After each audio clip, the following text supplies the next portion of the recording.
Hello and welcome to the Week 7 edition of the Monster Pod. Matt Brown, Steve, and Andress, alongside Ryan Noonan of 4for4.com. If you have not gone for 4 you got to do it right now. Get over there. It's not just your fantasy stuff that you know from the past. It's not just sports betting if you're introduced to them through this podcast. They have it all. Go in, take in all of the awesome work that they are doing over there. Guys, we come off of a week in which the NFL normalized at least a little bit, right? We didn't have these super massive upsets. We didn't have the, oh my God, this double-digit favorite got hammered. Oh my God, is this team actually any good?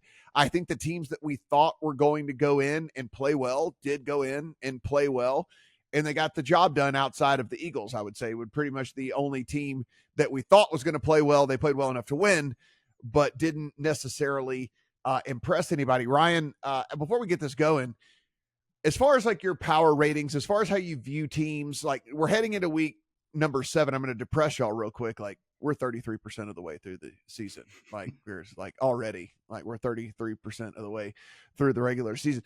How have you started to adjust things, or have you at all? Are you getting rid of some priors right now? Are you doubling down on priors? Are you kind of just starting from scratch? Like how do you deal with it now that we've gotten to the point where everyone's like small sample size? Like I said, we're 33% of the way through the season. Like this is as much sample size as we're going to get for us to try to start adjusting the way we think of these teams. It's the NFL as well, right? Like we're never going to get a sample size that is statistically relevant from like anything that you would want to actually draw a sample out of. So we have to kind of adapt to what we have here in the NFL. And I think you have to move on from priors. It still is contextualized based off of opponent, which is really hard to do.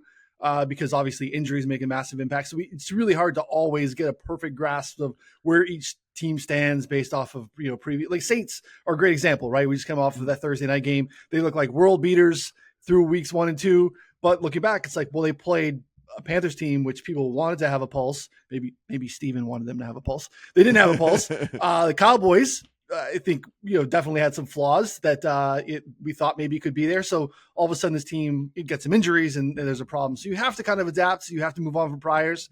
It was a different week. Like home dogs kind of losing too. A lot of like, situational bettors love taking a field goal more at home for sure. And those did not go very well last week. So yeah, I mean, you have to adapt or die. You can never really lean on the sample being small because it's the NFL, man. We're only going to get 18 regular season weeks. And that's it. Small.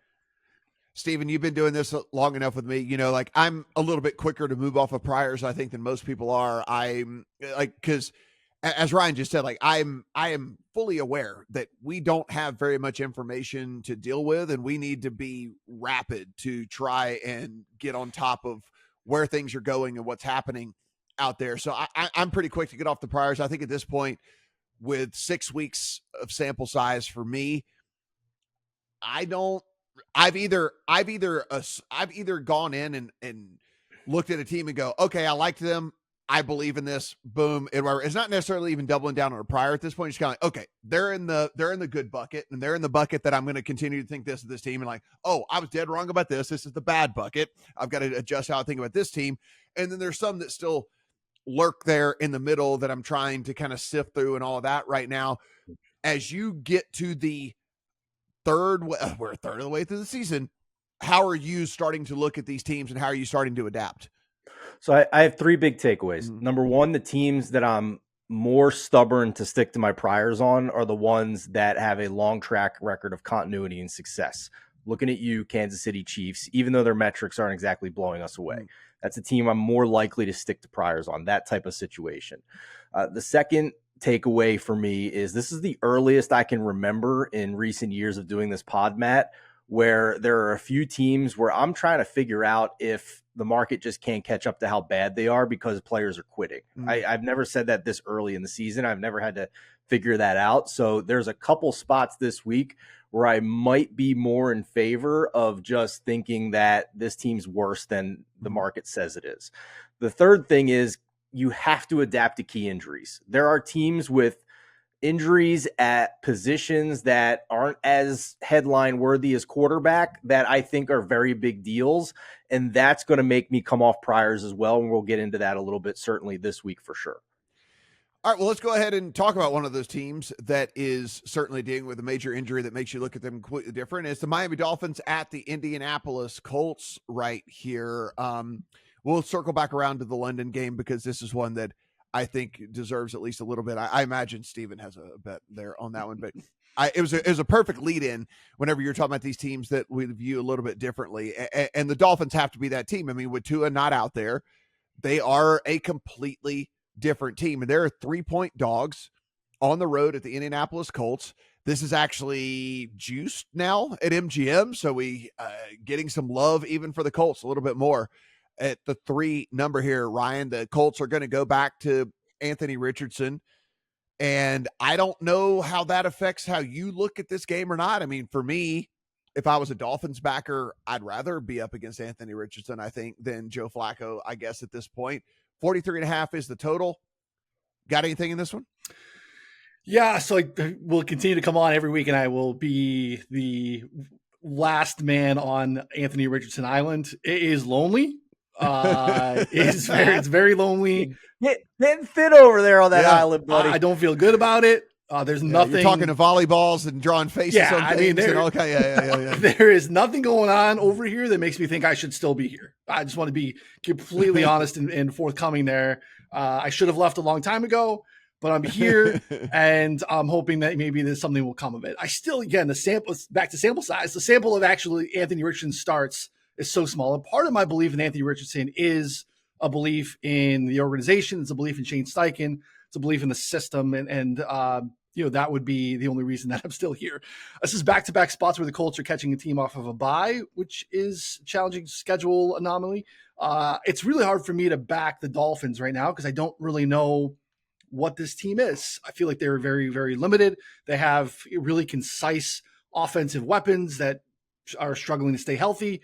Can their quarterback get them the football? They've had, some cluster injuries on the defensive side of the ball too, that I think make it impactful. Only real lean here for me would be the total. I would lean over just because of the pace that they play, the ceiling outcomes with the variance that comes with an Anthony Richardson led offense.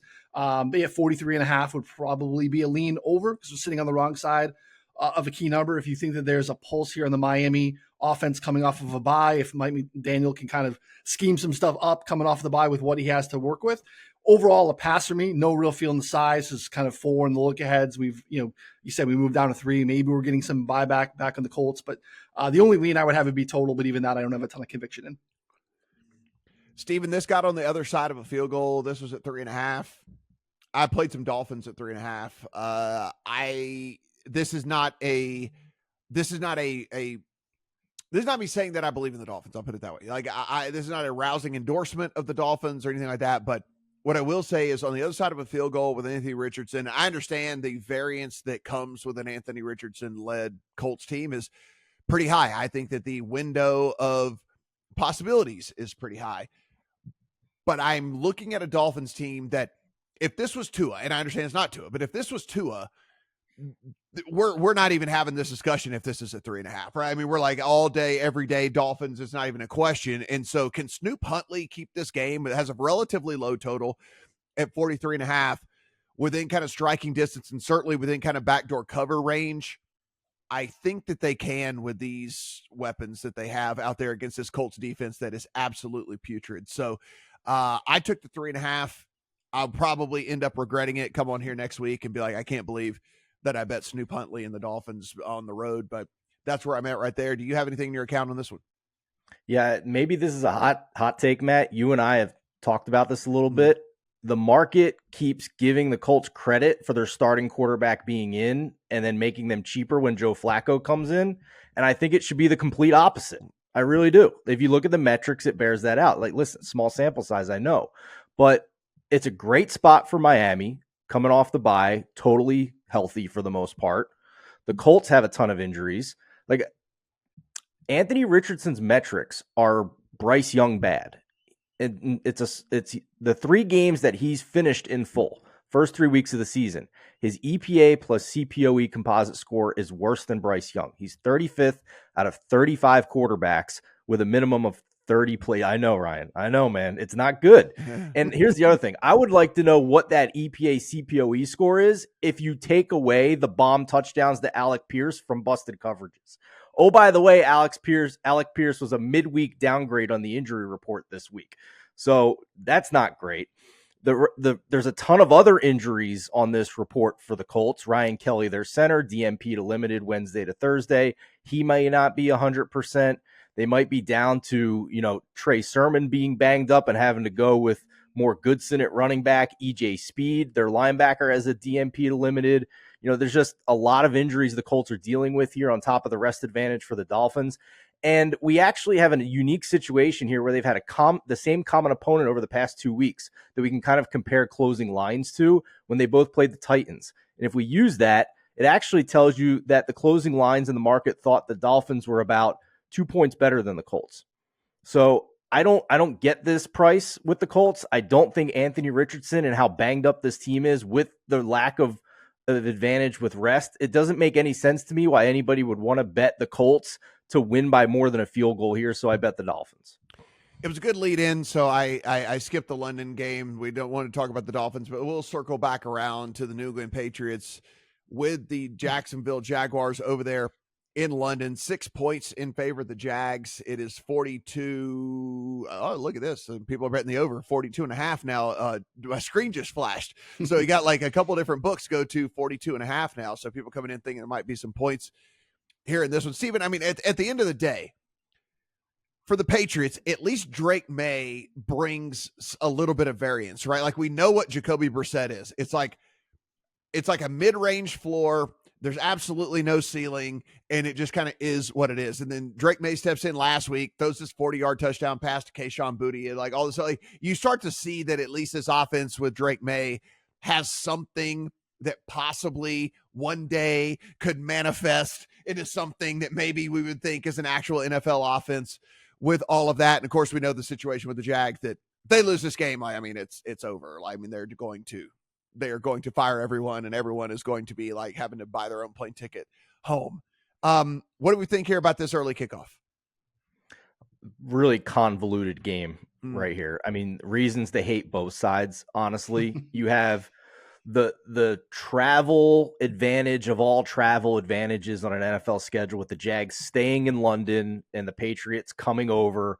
I mean, we don't have a sample of what that actually means, but it can't be good, right? It's not a really good spot for the Patriots on that alone. So that to me has got to be worth more than a normal home field advantage on any given week in the NFL. But the Jaguars are a dumpster fire, right? Like the players know that if they lose this game, Doug Peterson's probably getting fired. So are they really coming out and playing hard for Doug? I don't know. A player on the defense used the quit word last week. So we have a defensive coordinator that makes no adjustments. I'll tell you what I bet. When this opened, there was a rogue 3.5 on the Jaguars when I thought it was ridiculous to downgrade them with the spot against one of the worst two teams in the NFL. So I have Jags minus 3.5 in the account. I feel terrible about it, even though I'm sitting on 2 points of CLV at the moment, because I think anything is in play here. I really do. Wouldn't shock me in the least if the Patriots, I heard, our friends at Gridiron Gamble made a good point here. I think if the Jags come out sleepy in this game, in this spot with a travel edge, that's live bet Patriots right there. Because like if they're going to come out sleepy with this kind of travel edge, and I just don't know how they're going to get back to better the rest of the game. So that's where I'm at. But I wouldn't blame anybody for just skipping this game altogether. Ryan, I have been saying this all week on the various programming that I do, and I'm not downgrading this at all. But like Boston to London is like a 6.5 hour flight, and then like Boston to LA is like a 6 hour and 10-minute flight or whatever. So I mean, it's like we keep talking about the travel. If you want to say like the food or something, or if you want to say like whatever, but I mean, it's the same going. It's just an East Coast, West Coast trip is all it is. It's not like anything different. It's the same travel time. They're flying on a friggin' chartered plane and whatever. And also, so I know everyone keeps bringing this up, but like, it's not like it's a Vegas team or a West Coast team going to London. It's a team where it's the exact same travel time as it is just going East Coast to West Coast. in all this. So again, not down, not saying that it's irrelevant. I'm just saying, like, I think we do need to focus on the fact that this isn't some crazy flight. It's a 6.5 hour flight. It's the same shit if you're going from Boston to LA. Like, so again, just want to throw that out there to everyone, because I've heard this time and time again this week. And I'm going, guys, it's a 20-minute difference than if you're just doing a coast to coast flight. I mean, this is not like the craziest thing in the world. Yeah, we would probably reference it if we had like the Dolphins played in Seattle a couple of weeks ago. Yeah. And it was like worth mentioning that a pretty long flight. But we wouldn't be fixated on it. Correct. Right? Yeah. No, it's a great point. To Steven's point too, like we have one sample of this. And again, like not anything you should ever draw a conclusion on, where last year was the first time that the Jags did this, where they stayed back to back for their London games. And in game 2, they absolutely boat raced the Bills. Now, did that have anything to do with travel? It's really hard for us to say that had anything to do with it. It's, again, one sample. We will never have a sample big enough to show that there was any statistical relevance to that right. travel situation, but it happened. Matt Milano got injured in like the first series of that game. I think that was probably a both an on and off the field kind of like, let down for the Bills, and things were never really the same for them defensively down the stretch. So, you made a good point, Matt. I think the variance that comes with the change of quarterback with Jacoby Brissett, who, does his best to not take sacks, hard to do in front of this offensive line, but likes to protect the football. And we saw a little bit more, DGAF from Drake May, wanting to challenge the ball down the field a little bit more, get vertical, hard to do with the weapons that they have, but at least a little bit more playmaking, the ability to scramble, I guess kind of the fear even scrambling too. And again, hanging 21 points at home against a really good Texans pass rush was interesting to me, at least taking some shots down the field and doing so where there really wasn't a pulse for this in the Jacoby Brissett-led offense. So, the total, as you said, is flashing. I still see a rogue 41.5, and that's of interest to me. That would be the bet for me out there. It looks like FanDuel has a 41.5 at -110 on the over as we record now. So, on the wrong side of 42, a little less interest to me. Don't have a great feel for the side. I just want to see Drake May continue to get some reps, learn, get out here, take his thumpings a little bit. But I think this is kind of one of the last spots on the schedule that the Pats probably have a chance to get a win and, get a team that's kind of on the downswing here too. Again, I think the Patriots have, even the last couple of years defensively, have outperformed the talent that they have. I think they could probably do that again here if they can kind of minimize the explosives from the Jags passing offense. Probably Pats at 5.5, but more so 41.5 on the over for me. I'm glad you brought up the total, because that's the play that's in my account. It was the over on the 41.5 because of the variance that Drake May brings. Works for us, I think, in both ways, right? It's throw it down the field, and if you get behind the defense, 40-yard touchdown pass, cool, awesome, that works great. Or you're a rookie quarterback making his second start, and you hold on the ball a little bit too long, maybe you get strip sacked, maybe you throw a bad pick, maybe there's all kinds of things, and then short field position works for us as well on the Jacksonville side. So I'm with you on the total. I actually think this thing could actually end up going over, I think, by a significant margin. Like I think that there's enough variance here that this is something I feel really, really good about. So glad that you brought that up. Yeah. Were you worried about the weather at all? That was the only reason I haven't bet it yet. I agree. It's a slam dunk over for me. The weather is what scared me a little bit. It might wind up being a live over bet for me after I actually see what it's looking like out there at Wembley. I will say that the 90% rain is much less now, but it's London, so who knows? And it's gone from 90% to 40%. But the wind is still potentially a factor here, around 18 miles per hour, gusts much higher than that. That's the only thing that stopped me. The other thing, too, is the field. Everybody complained about the field at Wembley, so they brought in a brand new field that's only being used for this game. So I don't know what that's going to be like, if it's going to be better or worse or the same. So I agree with you on paper. This is a slam dunk over. These defenses are horrendous. That's the only thing that stopped me so far. It might wind up being a live over for me. How many kilometers per hour is that wind supposed to be? Because they don't do miles per hour over there, Steve. This is America, Matt. Yeah, I don't care. This America, Jack. Tennessee Titans on the road at the Buffalo Bills. This is 9.5, pretty much. There's a couple of nines out there too, so we'll call it 9.5 in favor of the Bills. 40.5 to 41 is our total. Ryan, we know the Bills go out, make a move this week, try to basically cement themselves as a real Super Bowl contender. If you wanted to nitpick the Bills so far, you could nitpick the fact that they didn't have a true number one wide receiver. You bring in Amari Cooper, you allow everybody else to kind of settle into roles that maybe suits them a little bit better.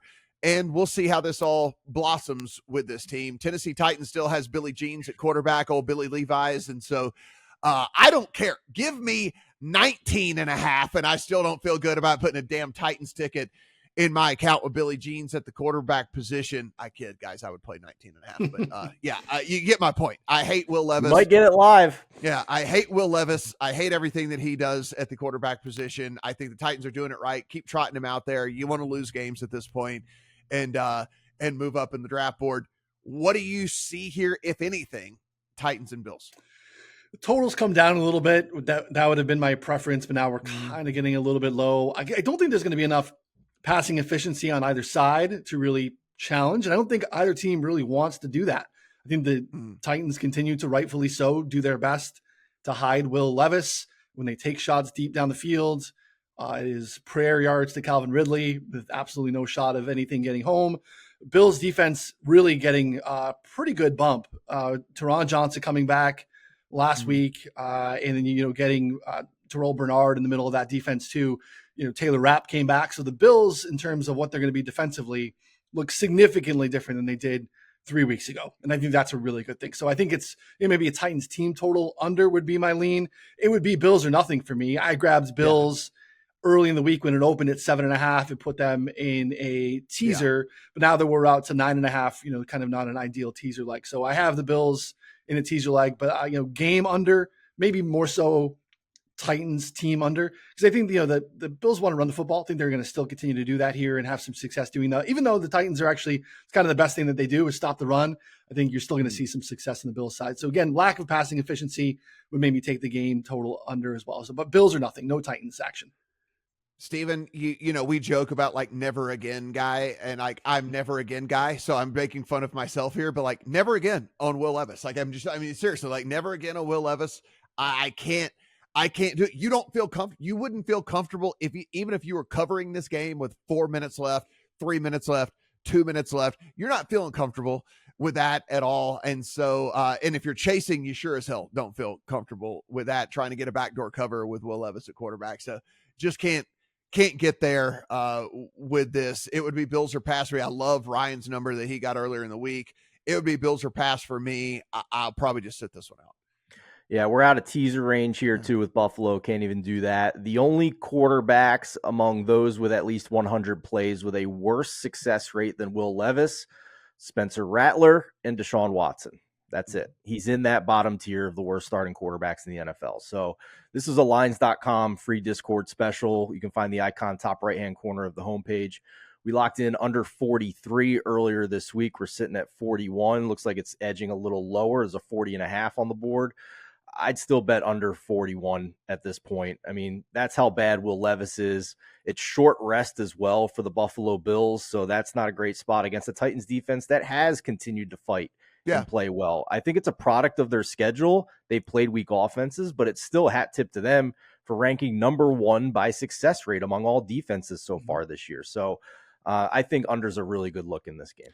Yeah, this is one of those games that I don't know how many are in the early window. Do I get a chance to just not put this on a television? Like, I think that this is 1, 2, 3, 4, 5, 6. Oh yeah, there's 7. I only got 6 TVs, guys. So there it is. Boom. This one. It was like the Chargers Broncos game last week where it might be like 20-0 at the half or something. So we have 7 of the 1 o'clock kickoffs. Boom. Perfect for me. Like this one doesn't get a TV. This one will be like, I'll just check the score like every half an hour on my phone and we just kind of move on from there. Cincinnati Bengals on the road at the Cleveland Browns. This is 5.5 in favor of Cincinnati. This could be going to 6. It already is 6 in some different places out there in favor of Cincinnati. 41.5 is our total. Steven, you just mentioned it when we were talking about the last game. No one's been worse than Deshaun Watson. He is the nut low when it comes to quarterbacks. They keep trotting him out there. This obviously at this point is coming from ownership's Stefanski, I don't think was fake sharp. Like, I think that when we were buying in on Stefanski, he was actually at least decently sharp. He would not be running Deshaun Watson out there if it wasn't a directive from his bosses. You can't He's at this point. He's a you hostage. Can't at this Blink point twice tell if us you want to get fired. Yeah, it's like you can't at this point tell us that you wouldn't put Jameis Winston in, at least see what could go on with this team if it wasn't a directive from the bosses. So Nick Chubb's going to be back. It probably doesn't change our opinion on this game really at all. I can't imagine he's going to get a full workload, et cetera, et cetera. So I mean, what do you cling on to, I guess, if you are trying to back the Browns in this? I mean, like the defense, I guess. I mean, that would be it, I suppose. I have a theory. I've Okay. said it a couple times already this year that the market can't catch up to some of these teams that are just so bad. Deshaun Watson in this, as long as Deshaun Watson is the quarterback, I gotta try and find ways to bet against this because he's just Bryce Young bad. It leads to the defense not trying as hard for the rest of the game at points.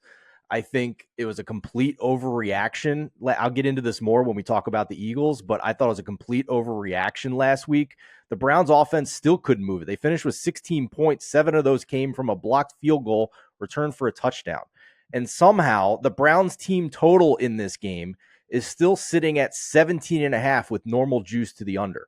I bet under 18.5 a couple days ago because they literally have not scored more than 18 points in any game this year, including games where they've gotten defensive touchdowns. So even 17.5, they've only done it once this year at Jacksonville week 2. They can't move the ball. And to the people that were saying, well, he got a lot of completions in the second half against the Eagles, there are a bunch of screen passes. So I don't think the market can catch up to this quite enough. They've thrown the white flag, trading Amari Cooper now on top of it. I have to take chances on this team just being so utterly bad. And this is an alt spread game for me as well. So it's 1 unit on Browns team total under 17.5. And I'm taking that potential unit of winnings and splitting it on alt spreads for Cincinnati, minus 9.5, minus 13.5, minus 19.5. I don't care about the history of Joe Burrow against the Browns. Like this is not a Browns team that cares, or it can even have any semblance of an offense at this point. So I'm ready to take my shots. Every week, Deshaun Watson is still on a football field. That's how bad it is. Did you bring up that like Jesus H. Burrow might be is bad against Jesus H. Burrow is good against every single team. You know this. He walks on water, and there's nothing that. Well, you know the narrative about when the Browns are his kryptonite, right? Don't you? No. We're not talking about. There's no slander, no Burrow slander on this podcast, Stephen. Like that will not happen here at all. Mr. LSU down there, Ryan. I mean, it's one of those things where I can kind of buy into what Steven's saying at least a little bit, that maybe the books and the market and everybody out there is not truly factoring in just how bad this Browns team is. I mean, I did my power ratings this week, in which I don't know if anybody out there can have them outside of one of the 5 worst teams in the NFL right now with the way that they're playing. And so it's pretty interesting that, we're still sitting at 5.5 at most of the books out there. What do you see here? Cincinnati heading on the road to Cleveland. I want to make up for my Anthony Richardson stuff. I want to acknowledge that I also worship at the altar of Joe Burrow. So thank you. Thank you. No LSU ties, but I'm a fan for sure. Makes me feel great. I think Steven's spot on. And I knew even in his intro, when he was talking about, kind of lead up of these teams where like the market can't really adjust and we don't know really what the floor is. In my mind, just right away, I'm like, always 1,000% talking about the Browns, because we don't know. Like, this is a team that, like, the roster's basically intact. They've had some injuries, get some guys coming back. Obviously, the offensive line cluster injuries, that's a problem. But some of those guys have come back. They've still been really bad. That's just really hard to kind of say, this is a team that Joe Flacco led to the playoffs this year. How can they not have a pulse at all offensively? And I think there is something to be said for, at a certain point, we're not the only ones that have to be thinking that Stefanski is a prisoner here. There's no way that this locker room isn't going to be impacted, if they're not already impacted, by the fact that they are not doing what's best and optimal to give this team a chance to win football games. We don't know what the bottom is. Cincinnati's defense this season has been a problem. The one thing that they do well, though, I think is a really poor fit for the Browns. They do a really good job at keeping everything in front of them. They will allow you to kind of just pick your way and be really efficient on early downs, and like they don't give up big plays. And you're telling me that the Browns have to now sustain drives, put together 8, 10, 12 play drives to move the ball down the field against a team that doesn't allow explosives, a team that traded away their real only threat to create explosives in the passing game in Amari Cooper. I don't see it. So this is one of those situations where I think Steven's playing it the right way. I think, looking at alternatives that where you really kind of capitalize on the market being off still. This feels like if you're looking at look aheads or you're looking at just a divisional team catching almost 7 on the road, right? At home, it feels like something that just kind of, makes you think I got to just situationally bet Cleveland here. And I don't think you have to do that at all. I think you will really regret doing that about an hour into this football game. So Bengals are nothing for me. Under on the Browns team total still at 17.5. A key number I think is a great look. Look at Steven. I want you to I want you to mark this down. Ryan started the entire take on this with, I think Steven was spot on. I don't know if you're going to get that again, sir. This is like a Dear Diary moment. Dear Diary, on Friday, October the 18th, everybody said that I was spot on with my take with the Cincinnati Bengals and Cleveland Browns. And you were, buddy. It was a very good one. I'd have nothing further to add in all of this. This, in my opinion, could get ugly. And so I'm with you there on that one. Houston Texans on the road at the Green Bay Packers. This one is actually very interesting because we have seen this go on and off of the key number of 3. And so, Ryan, we talk about line moves all the time. There's really only a couple that are significant, and this one being the most significant that there is. We've seen this go onto the 3, off of the 3, onto the 3, off of the 3. As we are recording this, there are expensive 2.5s and cheap 3s available out there in the market. So both still available. 47.5 is our total. Of course, Nico Collins will not be out there for the Texans. They still have Tank Dell. They still have Steph Diggs. So that is going on. We see Joe Mixon come back and actually make a dent for this offense. Did pretty well for them last week. And then the Packers, looks like Jordan Love is starting to become what we would consider to be normalized healthy in week 7 of the NFL. Nobody's completely healthy, but seems like he feels pretty good. Looks like he's a different guy than he was just a few weeks ago. Super, super, super interesting game. Maybe the hype bowl of 2024. What 2 teams got talked about more in the offseason than the Texans and the Packers? I mean, I had both these teams in the Final Four, right? I had these teams losing in my Super Bowl predictions, losing in the conference championship games. I would love to see this fully healthy squads here. So for me, it's Packers under 3. There are a couple other injuries. Obviously, Nico Collins takes away the upside of the Texans offense. Again, they looked okay against the Patriots. This is not that. Not that the Packers are world beaters defensively, but I think they can generate some pressure here and do some different things. There's some injuries in the back half of this Texans defense that I think are impactful as well. Jimmy Ward, safety, is going to be out. Kamari Lassiter, another one of their cornerbacks, is out here too. So you're rolling out some backups. The team that likes to push the ball vertically down the field. And the one thing that the Texans continue to do really well, they have elite edge rushers. Danielle Hunter and Will Anderson Jr. can collapse the pocket. We saw the problems they created for Drake May last week. It's the one thing that the Packers have done really well consistently the last couple of years is they do a great job at preventing pressure. And Jordan Love does a great job at avoiding sack when he does get pressured. So he's going to be able to strike vertically here a couple different times. I think they're going to be able to run the football a little bit too when they get into play action off of that as well. So I like the Packers. I think the game total at 47.5 over is a little interesting to me.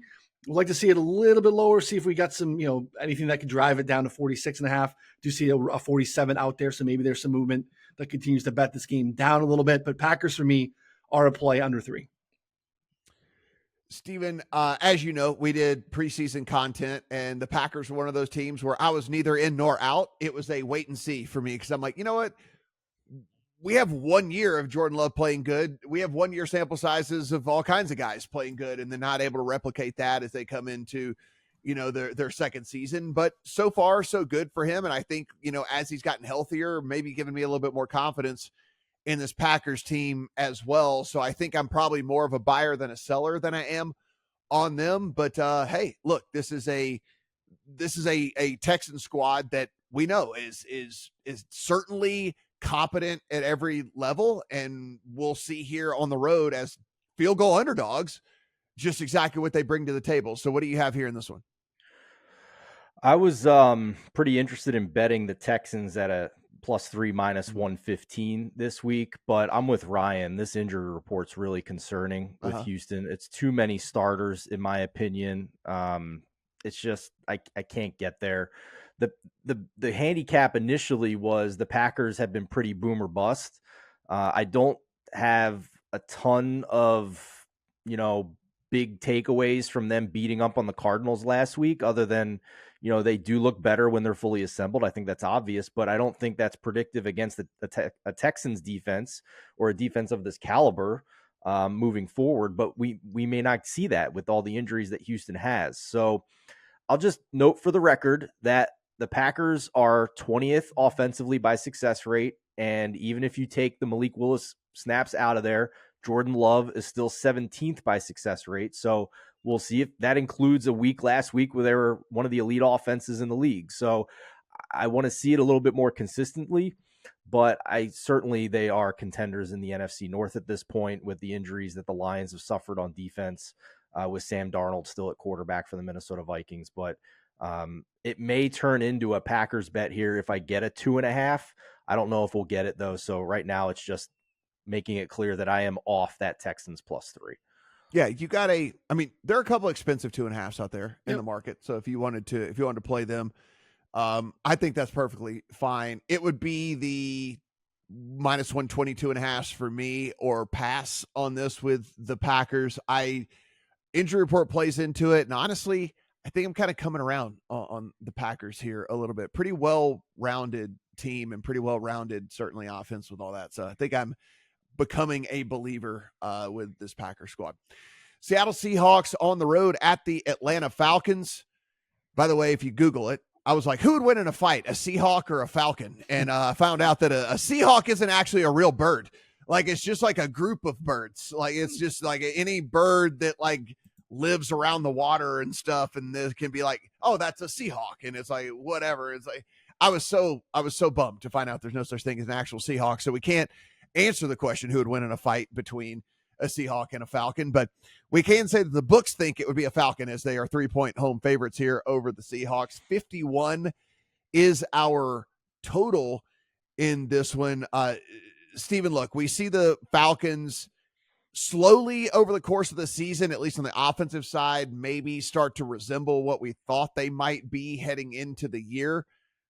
That said, this defense that I thought was going to be pretty good has not really lived up to my expectations so far. So in comes Seattle with their trio of receivers, and certainly Geno Smith, as we kind of were talking about earlier with some of these other quarterbacks. We know what Geno Smith is. He has a high floor, not a super high ceiling, but a guy that is in any given game can go out and throw for 300 yards and multiple touchdowns because of the stuff that's around him. So what do you think here of this Seahawks team heading to Atlanta?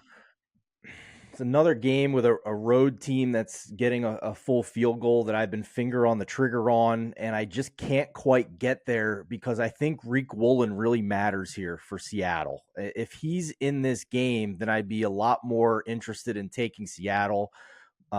McDonald has said it's going to be like a coin flip. He's been back-to-back DNP, so Friday's really important to see what his status is. I've been looking week after week for multiple weeks now to try and fade this Falcons team because I don't think they're as good as the market has them at right now. If you look at their schedule, they were a Saquon Barkley screen pass away from losing that game against Philadelphia. They lost against Kansas City. I don't think that final score is indicative of, how well the Chiefs played or maybe how poorly the Falcons played. They were in kind of a back and forth game with New Orleans that they gave away, or that they should have lost, frankly. I thought the Saints gave that away. They couldn't stop Tampa Bay whatsoever and needed a Cardero Hodge overtime touchdown to win that game. And then they beat up on Carolina. So, like, I think the jury is still really out here on how good this Falcons team is. They can't generate a pass rush whatsoever.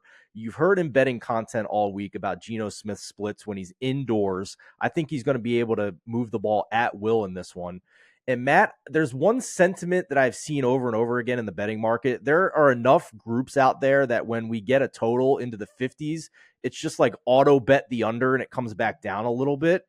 And I think a lot of times it's just wrong. I think they're having a hard time catching up to what's going on with how bad some of these defenses are in the NFL. So if Reek Woolen doesn't play, I might just bet over 51 in this game because I don't know how either team's getting stops. And that over 51 also goes in line with the Falcons being really up tempo the last couple of weeks as Kirk Cousins has gotten more comfortable, more no huddle, a really high pass rate in neutral game script situations. So a lot's pointing to the over here, even though it starts with a 5. Ryan, I can tell you that there is a website out there called 12th Man Rising. It is a beat site towards the Seahawks with an article with a headline of Seahawks could be looking at a doomed trip to Atlanta due to cornerback injuries is the title of the article. And the opening headline is the entire secondary is suffering injuries right now.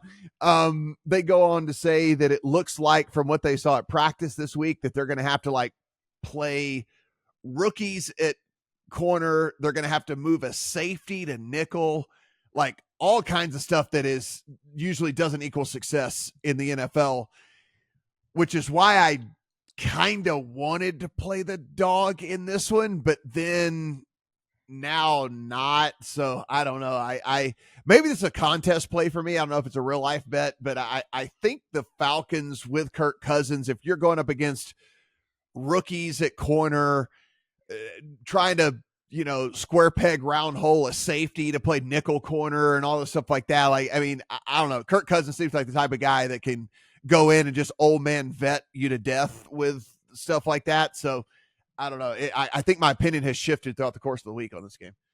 I'm willing to pay for the 50.5 that's out there on the total. There's one of those out there. We've seen some other 51s getting on the right side of that 51. I think is the look for me. I mean, you guys did a great job basically outlining everything here. These teams are going to throw at a higher than pass rate over expectation. They're going to play with pace. I think there'd be a lot of plays here. And the cluster injuries on the Seattle side, as you kind of laid out there, Matt, is really tough. Rayshon Jenkins tried to play last week with a club on his hand. Did not work very well. A lot of missed tackles. He is now on IR. They brought back Artie Burns to kind of play in the slot for the first time all season. He got hurt. He's on IR. It's a disaster. Steven also highlighted the one thing here too. The one bugaboo with this Seahawks offense this year is they haven't done a great job protecting Geno Smith. Well, I mean, only the Panthers have a lower pressure rate than this Falcons team. So I think they're going to be able to keep him upright. And again, Abe Lucas, one of their tackles, is out for this one. Stone Forsythe, who has been an absolute turnstile, is out as well. So it's also like, well, he's been terrible, but he's obviously better than whoever they think is behind him, right? So like that's the kind of problem with this one too. So give me points in this one. I would lean Seattle because I think that they're still going to be able to move the football a ton. So maybe even a Seahawks team total. But yeah, without Reek Woolen, with all the other injuries going on, but I think Byron Murphy's back. It kind of solidifies the defensive front. But Seahawks or nothing or team total stuff is kind of the way to go.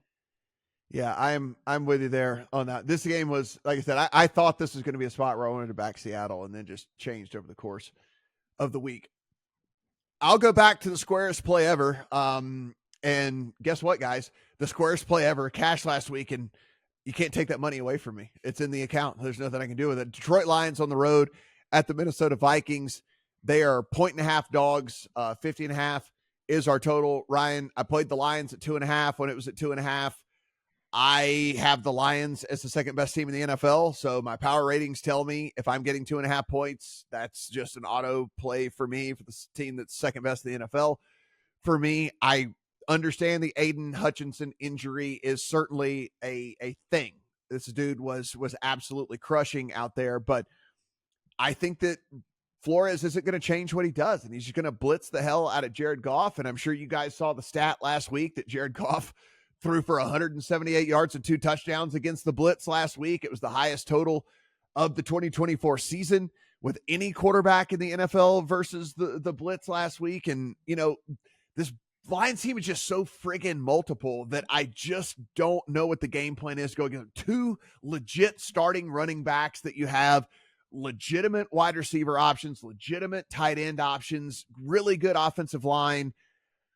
I just, I don't know how you stop them from scoring points. And I think somewhere along the way, they stopped the Vikings. So if you're giving me points with this Lions team, again, I'll take the squarest play of the week. It worked last week. I'm going to hope it works again for me this week. This is what I paired with the early week teaser on the Bills side. Give me, moving Detroit through the 3, through the 7 in a teaser leg. I think it's great. Obviously, higher total than we would like in a teaser situation, but I think getting the points there is pretty significant.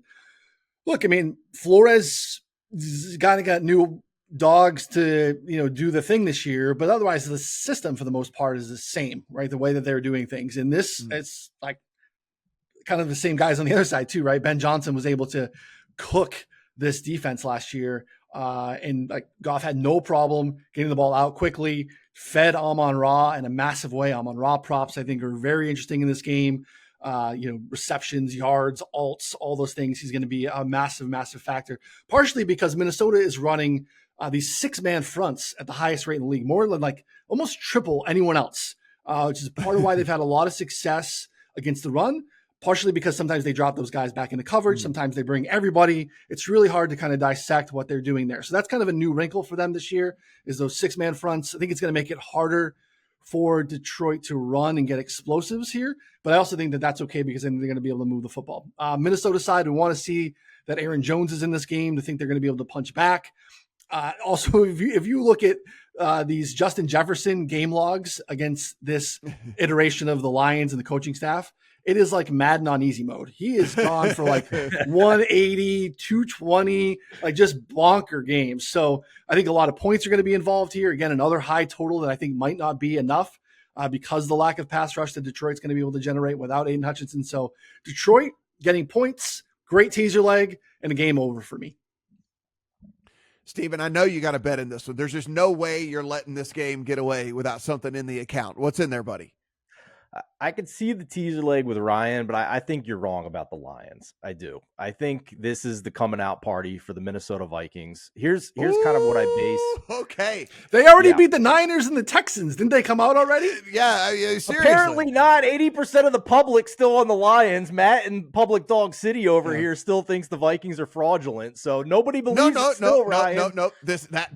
Do not put words in my mouth. I do not think that the Vikings are fraudulent. Same. I think that the Detroit Lions are for real. There's 2 things can be true.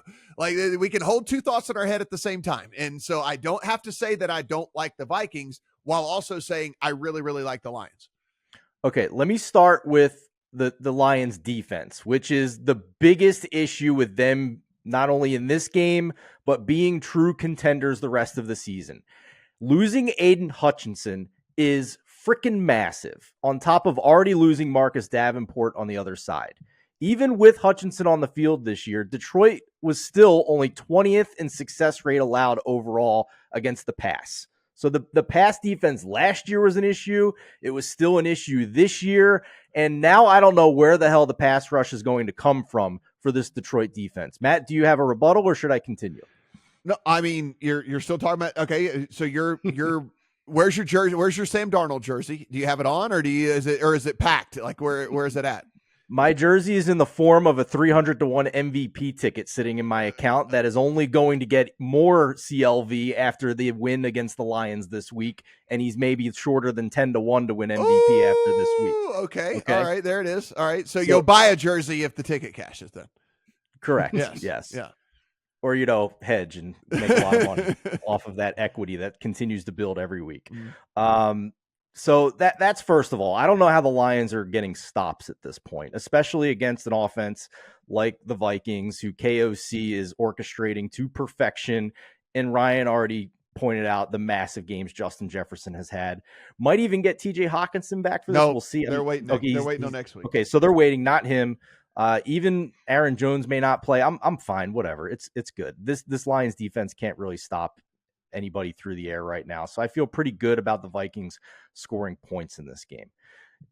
The other side of the ball with the Lions and their offense, I have to think maybe they're at least a little overrated. I'm not saying they're bad or average. I still think they're an above average offense, but like, can we at least note who they've done it against this year? The Rams defense, a really injured Tampa Bay defense, the Arizona defense, a really injured Seattle defense, and Dallas, who was a dumpster fire and was also injured in that game. So, like, listen, credit for winning by margin and scoring 40 points in back-to-back weeks. I get it. And the Lions and Campbell trolling the Cowboys in the NFL with trotting out the tackle eligibles over and over again, like, was one of the greatest things I've ever seen. I love this team. I really do. I just think they're a little overrated. And I think Brian Flores is flexing, guys. Like, I really do. Like, if you telling me he can't get enough stops against this Lions offense after what he did to Brock Purdy in the Niners offense and CJ Stroud in the Texans offense, I'm believing here. I really am. If assistant coaches were eligible for Coach of the Year, Brian Flores would be a finalist at this point in my mind. That's how impressive he has been. I learned last year they have their own award, which I didn't know previously, but they do have their own. I wish we could bet on that. That'd be fun. I know. Yeah, it's not in the market, but yeah. So I mean, Steven, we do remember that game with the 49ers. 49ers was just like basically like playing with their food in that game. Like, it was like ridiculous the way that they were going about it. I don't know if they're, air quotes, saving the good plays and all that stuff like that. I mean, that was just a very un-49er like. Whip the Texans game. Up 28-0 on the Packers in Green Bay with Jordan Love, number 1 defense by EPA per play, number 2 by success rate. Now we find out if the Lions offense is for real. So we're okay with quoting advanced stats when it backs up the team that you want to back, but the advanced stats aren't okay whenever we're talking about the other team because it's the opponent, even though all this stuff is adjusted for opponent. So we'll quote them when it's for the team we want to back, and then we ignore them when it's the team that we're trying to fade, even though it's all the same shit. Yeah. First of all, that's how we all do it. What are you new here? Yeah, we all do here? Yeah. I mean, so secondly, the Vikings have played real teams. The Lions have not played real defenses. Okay. All right. Well, we'll see. I mean, listen, there are very few defensive players that I think truly really matter, right? And like that I think is like, oh, this is probably an adjustment to the line because of that guy. And Aiden Hutchinson would probably fall in the, small handful of dudes that it is. The guy was an absolute beast so far this year and certainly could have made Darnold's world a lot worse. But, we'll see. I can't wait for this matchup though, because it's a very telling matchup, I think, for both of these teams. So I'm super, super hyped up. Yeah, neither Matt or I said that the Vikings aren't good. Yeah. But Steven's actual take here is the Lions offense might not be real, which is a strong take. A bold take when you have 2 starting level running backs, a top 5 tight end, a top 10 wide receiver, a top 10 like down the field threat in Jamison Williams, and a play caller that teams were tripping over themselves to give him the keys. A top 3 offensive line. Like, I love the take that, the Lions aren't for real. I'm saying they have to be one of the 2 best offenses in the league at this point, because that's how bad the Lions defense has been and what they're projected to be now without one of the best pass rushers in the league. Okay, so that's where we're going to. Okay, well, we shall see. It's a great game. This week has some bangers. So like this is certainly one that we're going to be paying attention to.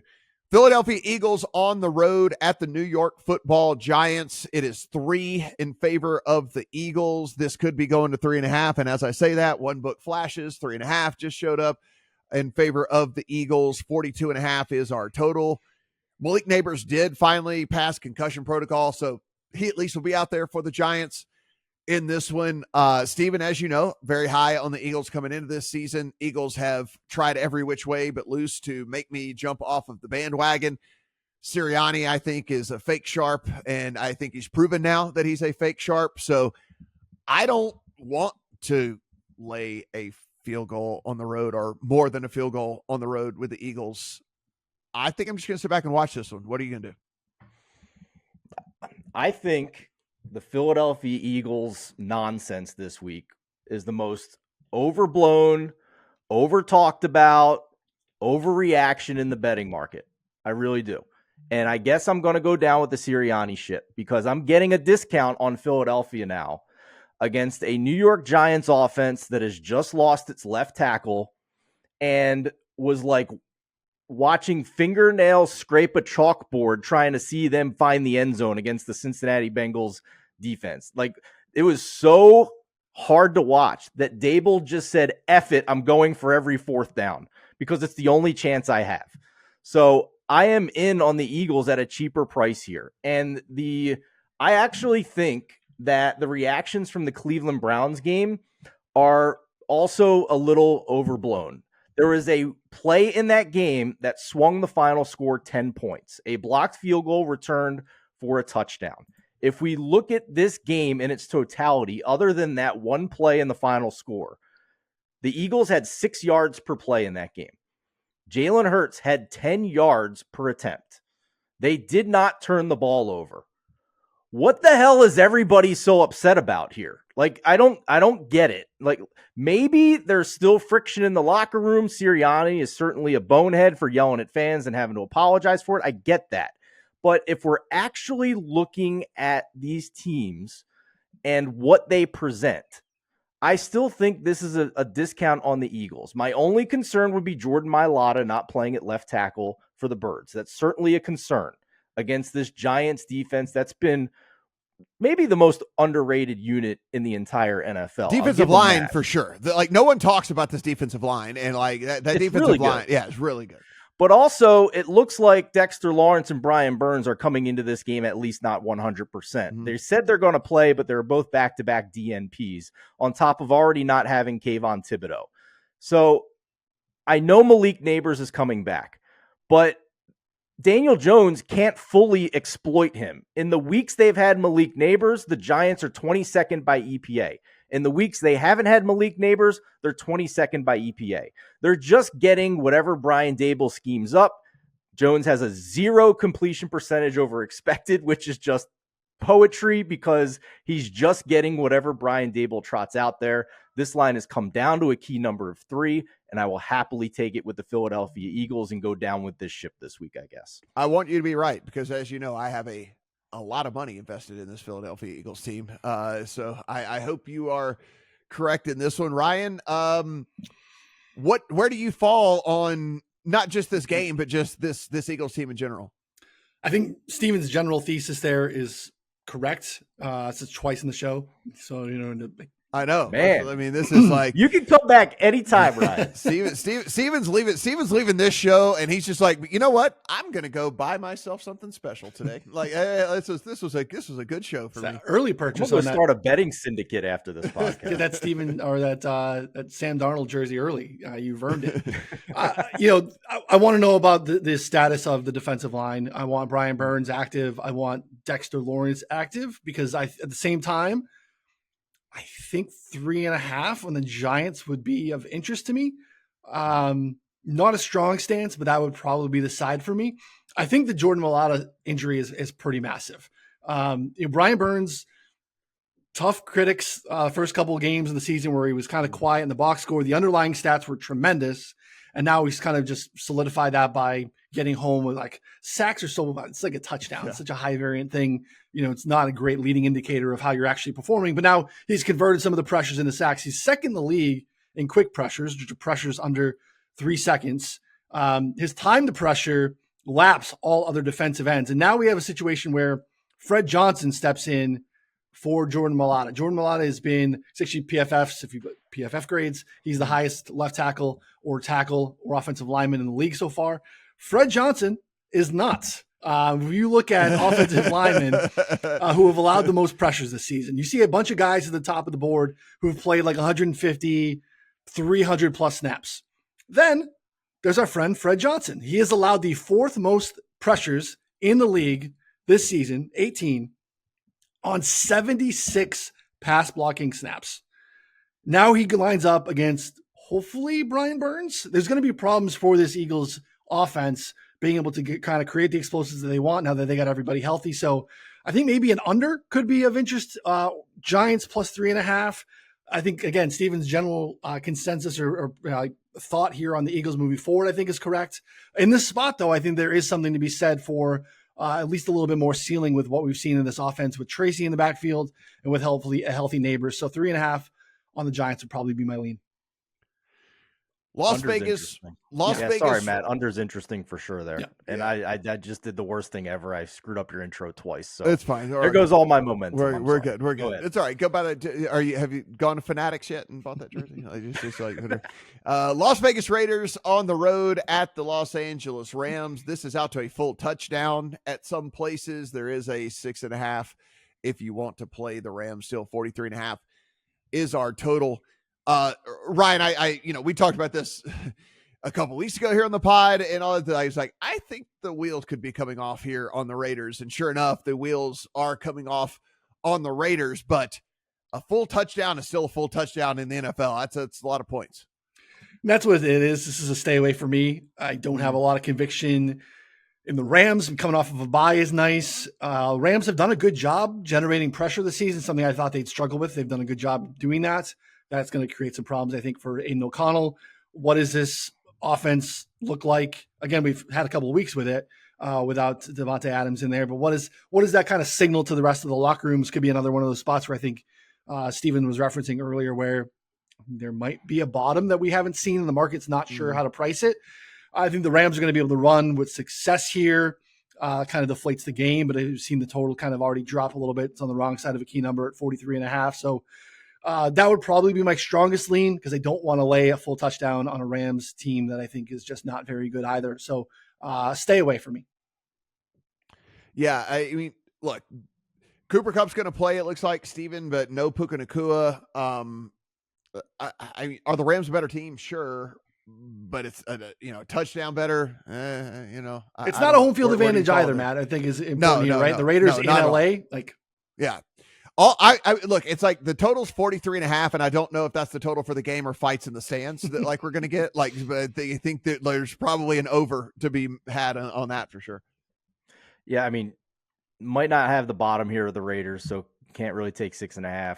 Don't really want to take 6.5 with the Rams ever against anybody until Puka and Cooper Kupp come back. So hard pass there. I want to briefly talk big picture here with the Raiders. Our rotating co-host, Ryan's cohort at 4 for 4, Connor Allen, give him some credit here. He was early on Raiders' worst record, 20-1. I did still find a 15-1 out there on the Raiders. And I also bet Raiders win total this week. I think it's down to under 5.5 at -120. So I think that's an awesome look moving forward now. If they are 6.5 against the Rams, what are they going to be in these other games the rest of the season? Upcoming schedule: home against the Chiefs, at the Bengals, at Miami, maybe Tua's back, home against Denver, at Kansas City, at Tampa Bay, home against Atlanta, home against Jacksonville, at New Orleans, home against Los Angeles. Not sure there's 4 extra wins on that schedule moving forward here. So I thought those two looks were pretty good, and hat tip to Connor for the worst record long shot. I ran into Mark Davis last night at Barry's, great steakhouse at Circa. Again? And yeah, he was there again. He's always there. Me and Steven ran into him like when we were there. Like, yeah, he's always there.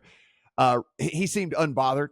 I'll just put it that way about what's going on. He was. What does he care? His franchise value goes up like an extra $200 million every year. Yeah. He seemed unbothered. He's having a good old time, So it's kind of is what it is. I'm sure he wouldn't mind if he had the worst record either. It's just he's like, whatever. I'm in Vegas. I'm going to get a high pick. It is what it is. So it's good. Carolina Panthers on the road at the Washington Commanders. this is what we think of these two teams at this point. This was an interesting spread to me. We're all the way out to 8.5 in favor of the Commanders against this Panthers team that has now come back down to earth. We understand it's still one of the worst teams in the NFL. The Red Rifle was not, in fact, the answer. 51.5 is our total here. I mean, Steven, I think we all, in our power ratings, we all have the Panthers in the bottom 4, in the NFL. But the deal is even if you're in the bottom 4, are you 8 points worse than any team in the NFL? And that's kind of the big question here in this one. No one's going to stand up and say, here's why the Panthers are going to win outright. Like, that's not a hill you want to die on. But, can the Commanders win by 9? That is the real question here in this one. Yeah, and I think there are other bets that are more valuable, so I didn't really waste my time trying to figure out if I want to back the Panthers, because we've already seen a couple of times where they lose by double digits, even when they've kept it close or kept it within one score for 3 quarters. Just last week, they were down 8 and couldn't keep it inside the number and wound up losing by double digits. So I still think I'd bet the over in this game, and maybe the blanket under bettors will come in and bang this down a little bit further on Sunday. I don't know, but I still think I'd bet over 51 here. This was another Discord play we had earlier in the week where we locked in over 49.5 in this game. So that feels really good. And at the current numbers, I think I'd probably just tease Washington, to be honest with you. The Panthers have literally nothing left on defense. We've talked about that last week. I don't need to get into it again. But also the Commanders lost a couple of key defensive pieces this week as well. So that kind of has thrown a lot of water on my ceiling theory with the Commanders moving forward here, if they're going to even lose more talent on a below average defense. So I look to a teaser with the Commanders, but I think the over is still the best play in this game. I don't know who's getting stops here. Yeah, I mean, I don't know. I guess no Deontay Johnson certainly doesn't make me feel great about any sort of over with. Is he definitely out? 2 DMPs in a row, and it's an ankle injury type deal. So, apparently if he doesn't play, forget everything I just apparently said. They carted him. Except the teaser. Did you read this from the beat? They carted him out to practice yesterday, and he sat on the cart and watched practice from a car. I don't know. So much so he didn't want to walk on the ankle and all. I don't. Whatever. Yeah, he needs to play for me to like the over still, just for the record. But Ryan, what do we think of this game? And do you buy into the Commanders writ large? This is one of those pieces you were talking about at the top where we have to really move on from priors. And it definitely feels like a situation where, 7.5, it was opened, that felt high. And now we're climbed out to 8. We might even see that move a little bit more. The back door theoretically should be open when you have a team like the Commanders that give up a ton of explosives. The problem is especially without Deontay Johnson, who has been peppered 43 targets in the 4 games with the Red Rifle. What do they do without him? Chuba Hubbard should have some success. That gets really hard to do when you're down 10 in the third quarter to be able to kind of, push this pace and, kind of cover and close. So without Deontay Johnson, it's a little bit nervous. I would be a little bit nervous, but I feel like the Commanders are probably one of those spots where this might be the right side, even though it's big, because we might not know what the bottom of the Panthers are. They are the worst team to get pressure in the league. They might be continuing to have those bodies out. That the only guys that get pressure might be out of the lineup too. So Commanders feel like the right side, even though it's kind of climbed out here. So a teaser is viable for sure, but definitely nothing with the Panthers. Yeah, I'm with you on. I don't know if we've seen the worst of the Panthers yet. I think that this could be one of those deals where if we look up and this thing is 37-10, we'd be like, oh yeah, how did I not see this coming? So like we're gonna be like, oh my god, yeah, how in the hell did we not see this coming? I think that's certainly within the range of outcomes here for this one. Said there were some bangers on the card this week, and here we go. Kansas City Chiefs and the San Francisco 49ers, 1.5 in favor of the 49ers at home, 47.5 is our total. Ryan, I mean, look, we know Chiefs coming off of a bye. That being said, they were not in the trade market at least yet, so they are heading in wide receiver 1, Juju Smith-Schuster, for this Chiefs team. 49ers about as healthy as I guess we're going to see them, because I'm under the impression, hell, we might not see Christian McCaffrey this year really at all. Seems like Jordan Mason's going to play for them in all of this. So what a game. I don't know if I'm going to end up with a ticket, though. What say you? Probably the same. We are fighting against the two massive narrative driven forces, right? We have Andy Reid off a bye, and we have Patrick Mahomes as a dog. It's kind of like just coalescing here. It makes it really hard to feel like, oh, is this a real thing? Pretty decent sample on both of these, right? We're like 11-1-1 when Mahomes is a bye. We know, like, I don't know, Andy Reid's like 302 coming off a bye, something like that. Don't quote me on that exactly. But I think the Niners are the right side. I like the Niners in the Super Bowl. I think they won that football game. They didn't in the end. I think they were the better team. I think they get a little bit of revenge here. I actually think that if you have Jordan Mason either dinged up or questionable, I think it forces you to maybe get a little bit more aggressive with Brock Purdy. And I actually think that that's okay. I think he's actually been really good. The Chiefs have, I think they're obviously a dynamic pass defense. They've been actually one of the best run defenses in the league this season too. So if they can protect, then you feel like they can turn Brock Purdy loose a little bit here. I actually think that bodes well for the Niners in this spot. So Niners would be my lean, fighting those two obviously massive narratives in the face. But I just want to watch a really good football game. Again, late spot on a Sunday afternoon where there's not a lot of competition. We don't have to watch the Panthers and Commanders for very long. Steven, if we take a look at the Chiefs and look, you win games in the NFL.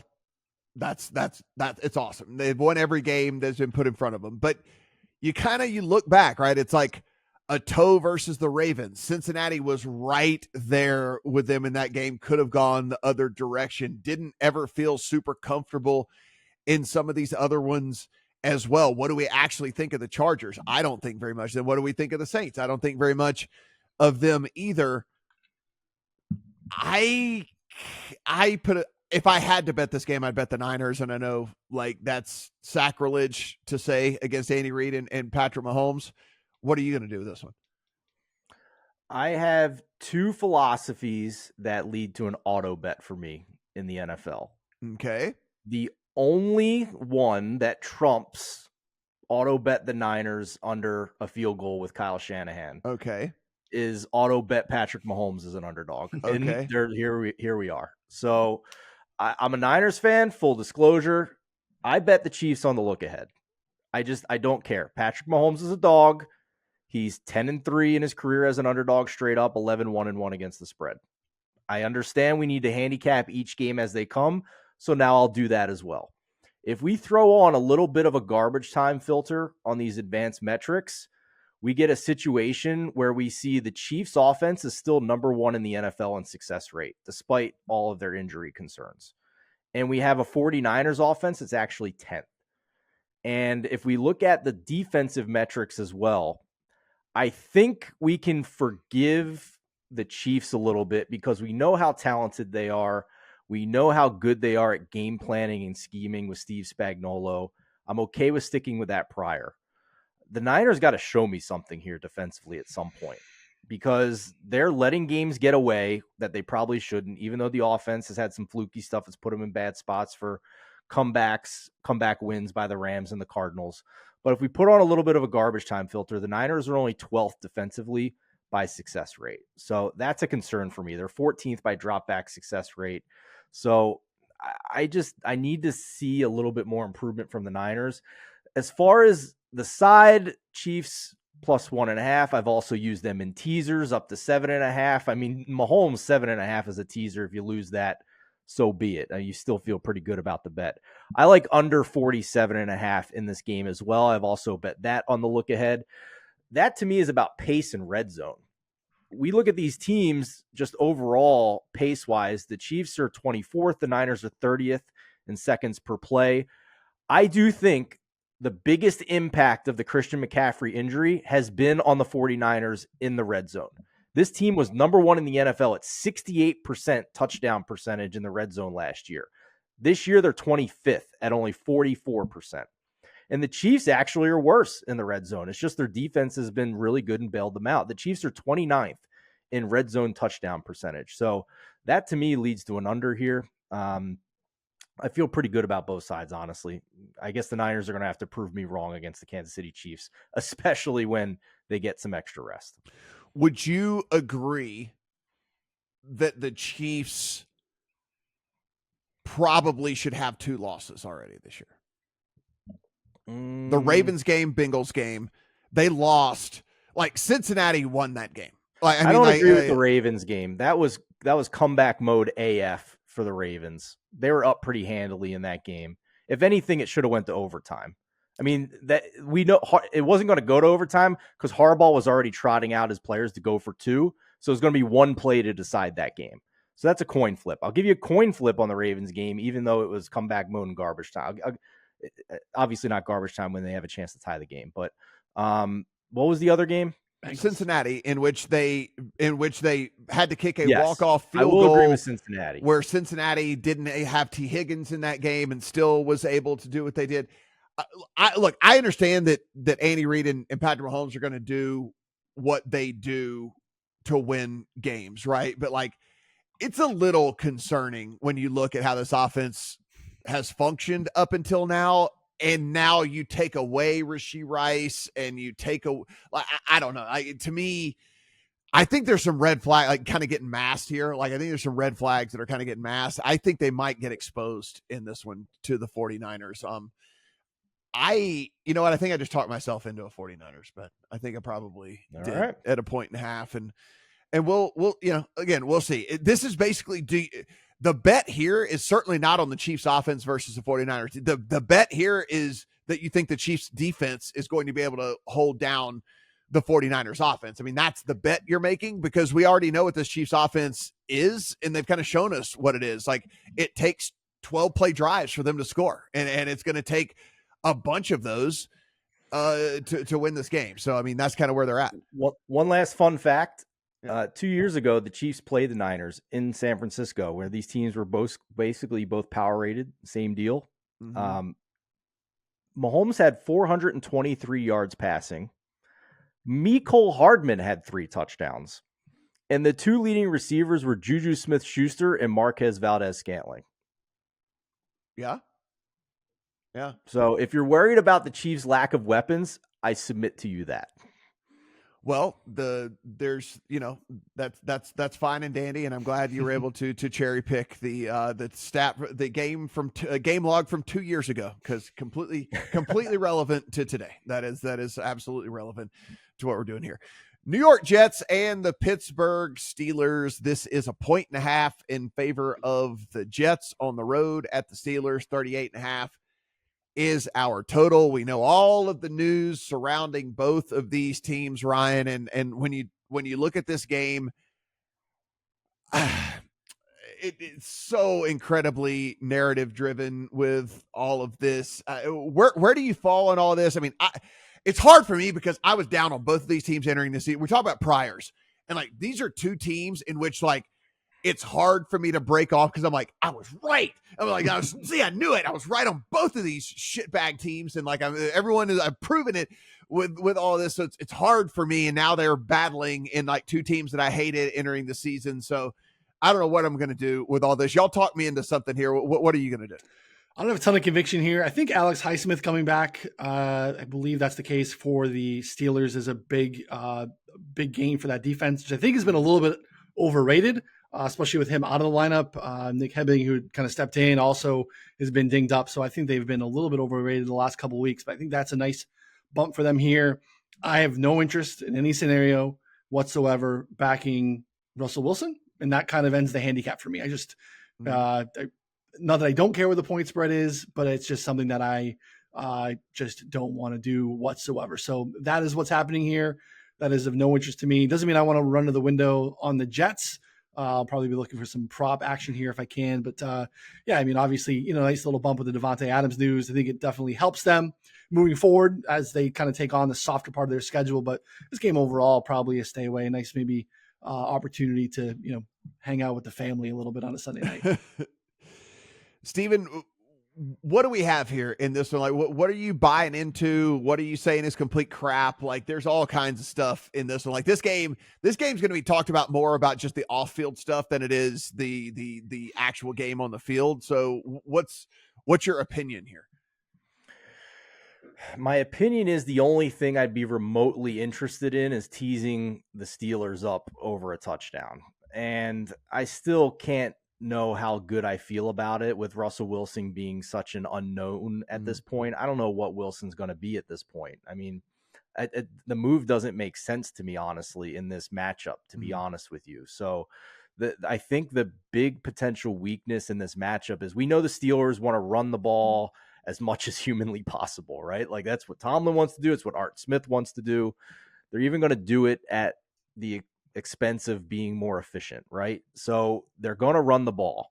And that's a problem for the Jets defense this year. I mean, they are outside the top 20 in advanced metrics, even when you throw in a garbage time filter of stopping the run by EPA per play and success rate. So I think that at the very least probably keeps this game close, or at least in a neutral state.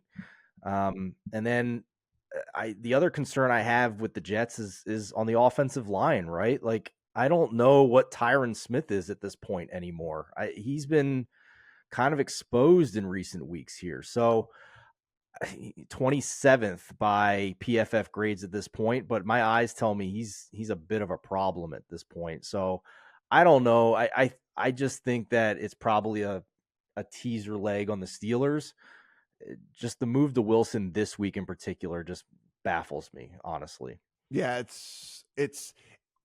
it adds this element of the unknown, which makes this game, I'm not going to say impossible to handicap, but like really, really difficult to handicap because we just don't know. I mean, do I believe this to be true? No, but it's fair at least to argue that Russell Wilson actually does have something left in the tank, and he was just never given a fair shake in Denver, and Sean Payton hated him and didn't want him and like all these things and whatever. And this change of scenery actually could be good for him. While I don't believe that, I think it is at least fair to say, right? And so for me, I also don't think that you're just going to sprinkle the magic pixie dust that is Devontae Adams on this New York Jets offense, and then it's just going to automatically like come alive and become awesome. Because I forgot to mention Morgan Moses too. Morgan Moses is like outside the top 50 of graded tackles this year, so that's the other issue, Matt. So I don't know. Gross game, disgusting game, maybe even on a low total, something like that. But that's probably going to be it for me. I'll be interested to see what the props look like, though, I guess, when everything comes out. Maybe there's an angle there on that one. But boy, it's not a great game for us there on Sunday night. Guys, if you haven't done so already, upper right-hand corner of TheLines.com is a free Discord to go in, chat the games with everybody over there. And if you haven't visited 4for4 yet, you need to go in, go ahead, sign up. It's worth the money. Everything that you are getting is going to make you better. And that's all we're trying to do here is make you better, whether it be at fantasy, whether it be at betting, whether it be just at life in general. Live life like Steven. That's all. Just live life like Steven, and you are going to be a jolly, happy person out there for sure. For Ryan, for Steven, I'm Matt. Good luck on all your week 7 bets.